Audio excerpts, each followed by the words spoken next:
Hey everyone, how you doing? I'm Lazlow, the MST Guy, and welcome to the very first episode of the show. Now, before I get into reviewing our first episode, I want to take a few moments to talk a little bit about the show's history. Mystery Science Theater 3000 was the brainchild of comedian Joel Hodgson. In 1988, Joel was approached by Jim Mallon, who worked at KTMA Channel 23, the local UHF station in Minneapolis, to come up with an idea for a show to fill a 2-hour gap in their programming schedule. A few weeks later, Joel returned with a rough idea for the show. Joel, along with a few friends, taped a 30-minute pilot, which was shown to the execs at KTMA, and the show was given the green light. The Mystery Science Theater 3000 debuted on Thanksgiving night, November 24th, 1988. As most fans of the show know, that Thanksgiving would play an important part of the show in years to come. Now, these early episodes, they're a little rough, as you'll see in a few minutes, but I have a picture from the pilot. Let's put that up on Still Store. Now, in the pilot, Tom Servo was called Beeper, and he didn't speak. Crow basically looked like Crow, though he went through some modifications once the show got going. The bridge set was pretty minimal in its look, but considering the guys were only getting paid $250 collectively per episode, that broke down to about $25 per person, and I think they did a pretty good job considering what they were given. The most important part of all this early work is that the core foundation of Mystery Science Theater was there. Now, there's a lot more to the show's history, but since I'm reviewing the KTMA episodes right now, I don't want to get too far ahead just yet. So with that said, let's get on with the review. For my first episode, I'm reviewing Mystery Science Theater's 4th episode. Now, some of you may be wondering why I decided to start with their 4th instead of KTMA 1 through 3, and the reason for that is because no fan copies are known to exist. In fact, the only person on the planet that is known to have copies of those first 3 episodes and the 30-minute pilot is the show's producer Jim Mallon, and he's not sharing.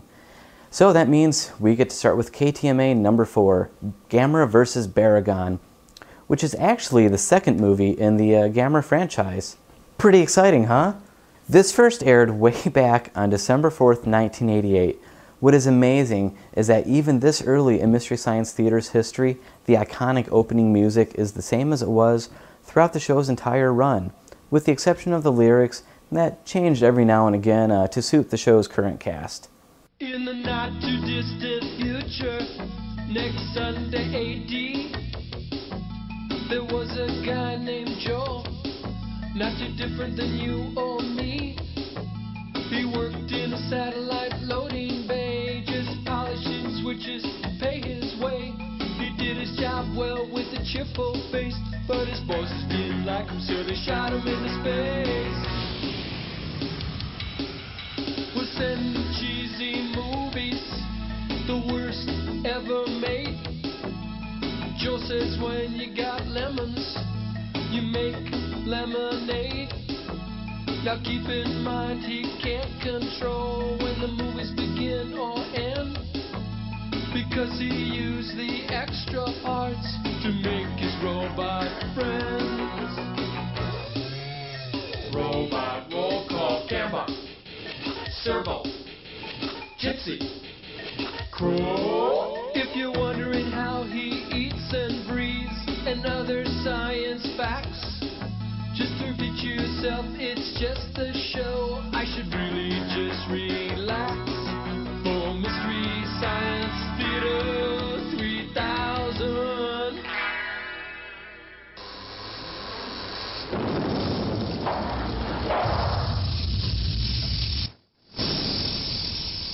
It's all there. They explain the premise, introduce the characters, and ends with the door sequence.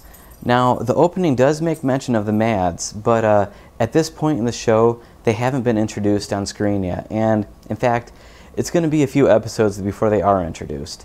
The host segment starts with Joel on the bridge of the Satellite of Love, and he plays a few phone messages from the viewers. You may notice that in this host segment, the bots aren't around, but they come in once the movie starts. Hey, thanks for coming to Mystery Science Theater 3000. My name is Joel Hodgson, and today's movie is Gamera versus Barugon, which I think is an anagram for Gameron. It's a Japanese movie about an anatomically mutated turtle. Now, thinking back, you know, Teenage Ninja Mutant Turtles isn't all that weird after all when you think about it.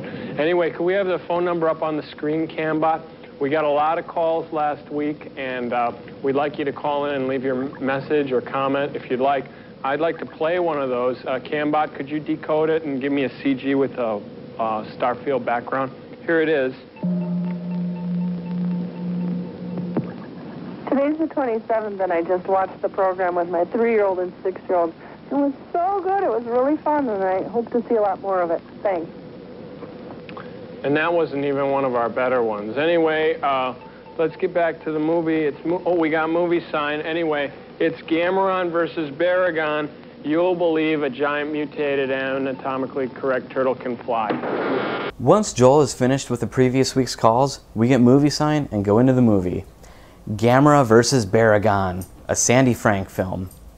Sandy Frank, isn't that what happens when... You know what? I'm going to save that joke until the time is right. But for now, all I can say is Sandy Frank, a man, a myth, a legend.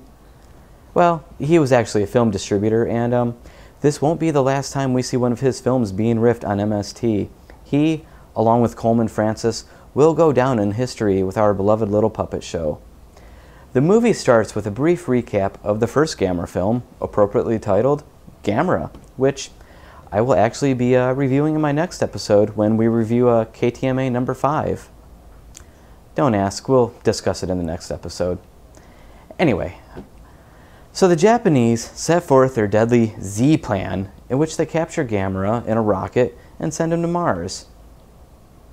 I don't think they thought this through, but let's just go with it. The rocket ship carrying Gamera crashes into a meteor, releasing him, and he returns to Earth and attacks a dam, and hilarity ensues. After a few minutes of death and destruction, Gamera decides to fly away to a volcano, and we don't see him for a while.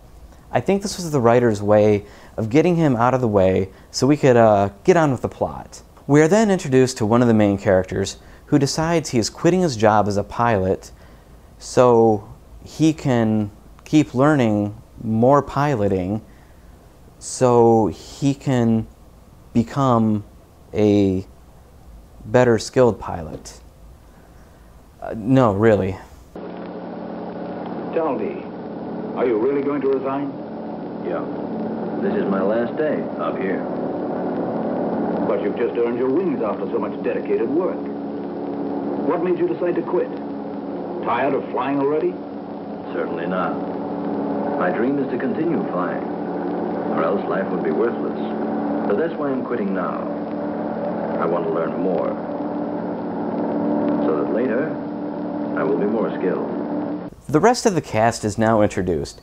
They decide to go to this cave that is on this island to retrieve this opal that one of them had hidden there years ago during the war. Seems pretty simple. What could possibly go wrong? Upon getting to the island, they interrupt a dance number by the local natives and are warned not to go to the caves. Naturally, they dismiss this warning and go anyway. I mean, really, who's going to listen to the natives of the island that have lived there their entire life and probably know every little nook and cranny and danger of the island? Once they get to the cave, they find the opal, but one of them is attacked by a large rubber scorpion.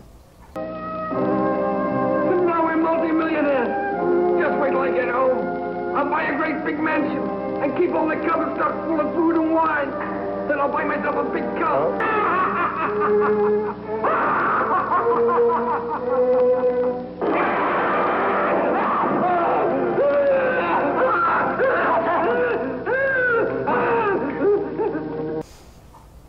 He dies. Our group now boards a boat when one of the men discovers he has athlete's foot. The doctor tells him to keep an infrared ray lamp on it to help heal it. We now head into the second host segment where Joel and the bots take more messages. One of the messages is bad, and one is good. Thanks a lot for calling in last week, everybody. It sure helps out here on the satellite. I love to get your messages. Hey, Joe, let's listen to one of the messages. All right, that's a good idea. Cambot, could you give it to me on a blue Starfield screen? And give it to me one time, CG, bold Helvetica, straight up on 2. enjoyed the movie but really hated the constant interruptions that were on there. It's like being in a theater with a bunch of rude junior high teenagers. I hope you don't continue the program. Not in that fashion, anyway. What a complete wingnut! Well, listen, Servo, everybody's entitled to their opinion. That's what makes the USA great, you know. Is that so, Joel Hudson? I think that guy needs an anti-spasmodic. Could I say something to our friendly caller, Joel? Of course, Servo, yeah. Hey, buddy, is that your head or did your neck blow up bubble? Hey, you should talk. Listen, I think we should listen to another one.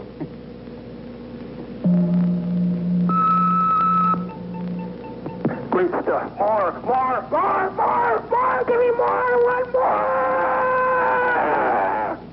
Oh, he must mean Dave Moore. No, he's on TV4. No, that's Moore on 4. No, that's a black gospel singing group. No, that's More by 4. Isn't that an off-road truck? No, that's a 4x4. No, you're thinking of a 2x4. No, that's a CB term. You know, 2-4, good buddy. No, that's 10-4. No, that's a tax form you fill out. No, that's WD-40. My favorite lubricant. We come back into the movie to see that the guy with athlete's foot has left the infrared ray lamp on and pointed at the opal. It turns out the opal was not an opal, but actually an egg, and so Barugon is born. He destroys the boat and makes his way to shore and starts destroying stuff. The military decides to launch a bunch of missiles at Barugon, but Barugon emits his rainbow and destroys the missiles. However, the narrator explains that Gamera is attracted to heat from Barugon's rainbow and he comes flying in to bust things up. Gamera is attracted by any form of heat energy. Barugon's rainbow emits an arc of heat, so Gamera is flying toward it over Osaka. After this, we head into the third host segment, where another message is played while Joel is applying chapstick to a primitive version of Gypsy. Green or regular? Wintergreen. Okay. Now, by applying the chapstick over on the upper lip and a little on the lower, it brings out your features. I feel sealed. How are you doing, Crow? Good. Tastes good. Feels good. Is good? Looks good. Okay, well, listen, it's time to... Camba, could you bring it in a little bit? It's time to play another message. Do the same imaging as before. Hello, Satellite of Love. This is Dave from Minneapolis. I think you should have less movie and more chapstick on your show. What does he want from us? We're using all the chapstick we can. I know, honey. Listen, I know it's hard. It's okay. Well, I understand how she feels. She's got the biggest lips on the ship. In fact, she's the only robot with lips. Yeah, I know. I made her that way. Well, listen, I think we're only thinking of ourselves, robots. I think next week we'll try to work in even more chapstick. Oh, we got movie sign. We'll see you on the other side. Bye. Again, we go back into the theater where Gamera and Barugon fight for a bit when Barugon freezes Gamera. We then see one of the natives from the beginning of the film who fills in the rest of the cast that it is Barugon and she knows what is going on. She explains that they can lure Barugon into the water by dangling a giant diamond from under a helicopter. In the final attempt to rid Japan of Barugon, Operation Diamond is put into effect. A 5,000-carat diamond is used to trick the monster into abandoning his natural environment, land, for the waters of Lake Biwa. Couldn't they just use a big wad of tinfoil? How about chapstick? That would kill him. Needless to say, Operation Diamond doesn't work. If only they had used a 5,001-carat diamond! Then this happens. Barugon is really a freak with an abnormal body. That's something we doctors can explain. If an expectant mother is exposed to radioactivity, a freak may be born. So then that's why it showed no interest in the diamond. That's right. There's no doubt about it. Listen, now that we know that it's a freak, isn't there some different way that we should attack it? The military talks some technical jargon when we head into the next host segment where Crow and Joel discuss the benefits of chapstick and the different orifices of the body. Chapstick stuff? I'm sick of it. I've been thinking about this chapstick, and it really helps our side to use as much chapstick as possible. Although as a lubricant, it's awful. I prefer 10W40 or 10W30 in the winter, or 5W30 or any lubricant with a heavy viscosity.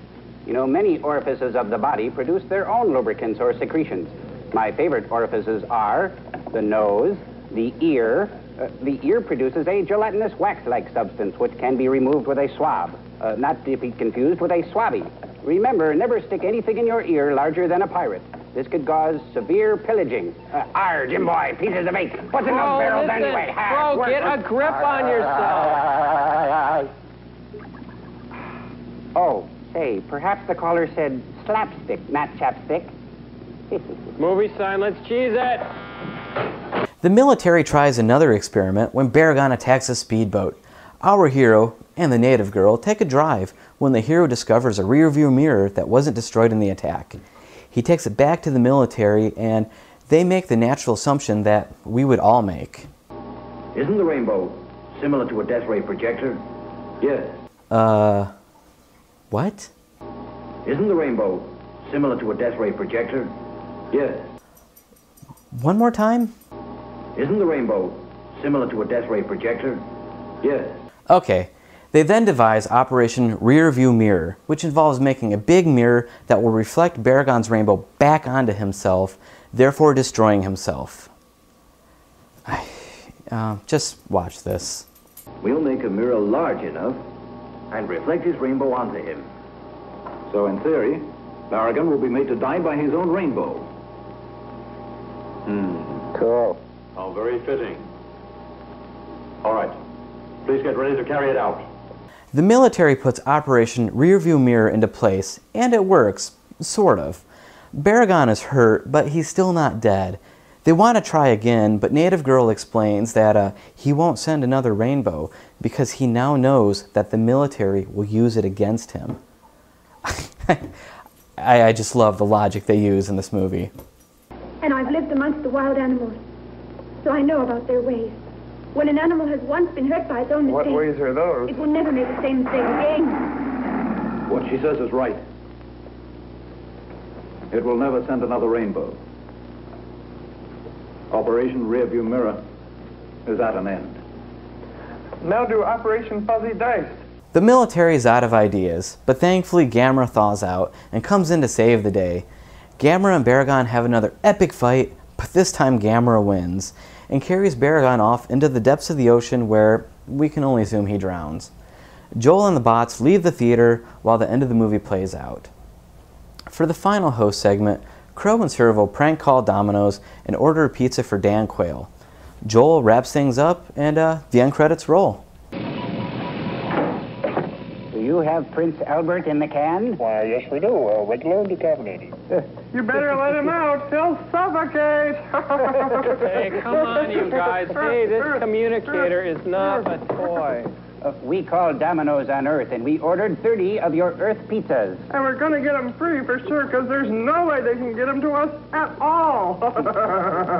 That makes a lot of sense, Servo. Really good. And we learned something else. You can order pizza for other people, too. I sure hope Dan Quayle is hungry. Oh, great. You know, that's about as funny as, like, plastic doggy do. What's the doggy do? Well, let's see. What's a doggy do? Well, some days they're in the street, and sometimes they dream and Cambot, put pretend the they're name running. on the screen. Call us back, okay, if you have any messages. Thanks a lot. Good night. Sometimes they smell your crotch, and sometimes they stare at the wall, and sometimes they chase a stick or cars or bark at the mailman and chew your shoes and scratch the door, and then sometimes their favorite toy gets stuck under the couch. I hate when that happens. But you can pretend you can throw a stick, and they'll chase it, and cats won't do that, though. Cats are dumb. Cats will lick themselves. And so there you have it, Mystery Science Theater 3000, KTMA number 4. As you watch this episode, you can't help noticing that the show is lacking some of the quality of their future shows. Now, I'm not talking about the quality of the video that I have. The fact that someone thoughtfully recorded this back in '88 on their VCR, somehow managed to keep it around all these years, and 6-7 years ago, they transferred it to a digital medium. It's quite remarkable that the video looks as good as it does. What I'm talking about is the quality of the writing, or lack thereof. When the guys were shooting these early episodes, they would script the host segments, but when it came to the theater segments, they would rarely do any writing ahead of time, and would generally ad-lib the riffs. So, I feel the riffing is lacking a little in today's episode of Gamera vs. Barugon. Yeah, at least the half first half is a little slow. And there's some stretches where they just go minutes between riffs. Overall, today's episode is pretty good. You can get your hands on it by heading over to dapcentral.org, where they have all non-commercially available episodes available for download. I'd recommend you download it and give it a look-see. As a fan of MST, I think it is important to see where the show came from, and it's really interesting to watch the show develop. In my next episode, I will be going over KTMA number 5, Gamera, which, as I said earlier, is actually the first movie in the Gamera series. So until next time, I'm Lazlow, the MST Guy, and I am your host through all things Mystery Science Theater 3000. Hi, Kiba. Come on, Tom.